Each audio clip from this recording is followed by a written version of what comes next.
భలేగా మాట్లాడండి యూట్యూబ్లో. యూట్యూబ్లో మాట్లాడే యూట్యూబర్ని కాదయా, ఇది ఉద్యమం. ఇదంతా ఉద్యమం. రోజు 24 గంటలు ప్రజా ఉద్యమం చేస్తుంటే ఆ ఉద్యమాన్ని ఎవరో పోరగాడు తీసి, ఎవరో ఒక మీడియా మిత్రుడు అనిల్ లాంటి వాడు తీసి, ఇంకో మీడియా మిత్రుడు తీసి దాన్ని మీడియాలో పెడతారు. నేను యూట్యూబర్ని కాదు, మిమ్మల్ని యూట్యూబ్లో చూస్తున్నాం ఒత్తి. యూట్యూబర్ని కాదు, నేను ఉద్యమకారుణ్ణి. మాట్లాడటం నేర్చుకోవాలి. యూట్యూబ్లో చూస్తున్నావు, నేను యూట్యూబర్నా? ఉద్యమకారుణ్ణే. తెలంగాణ గడ్డ మీద సాగలోళ్ళకి మంగళోళ్ళకి రాజకీయ వాటాను అడిగే ఉద్యమకారుణ్ణి. ఇప్పుడు ఏంటి దీనికి సమాధానం? మిమ్మల్ని యూట్యూబ్లో చూస్తున్నా సార్, భలేగా మాట్లాడతారని. పండుకునేటప్పుడు మాట్లాడుతా సార్ అంటాడు ఒక ఆయన. అంటే జోలపాట నాదేమన్నా?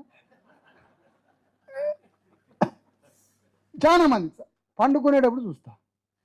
నాతోటి ఫోటోలు దిగిన వాళ్ళ సంఖ్య, నాకు ఓట్లు ఇస్తే ఇవాళ రాజ్యం వచ్చేది. ఛాయ్ తాగుదామంటే ఆడని దిగుదామంటే ఫోటోలు. ఏంటంటే యూట్యూబ్లో చూస్తాను. యూట్యూబ్లో చూసుడు కాదు, ఇది రాజకీయ యుద్ధం. బీసీ ఎస్సీ ఎస్టీలు తెలంగాణ గడ్డ మీద చేసే ఒక రాజకీయ యుద్ధం.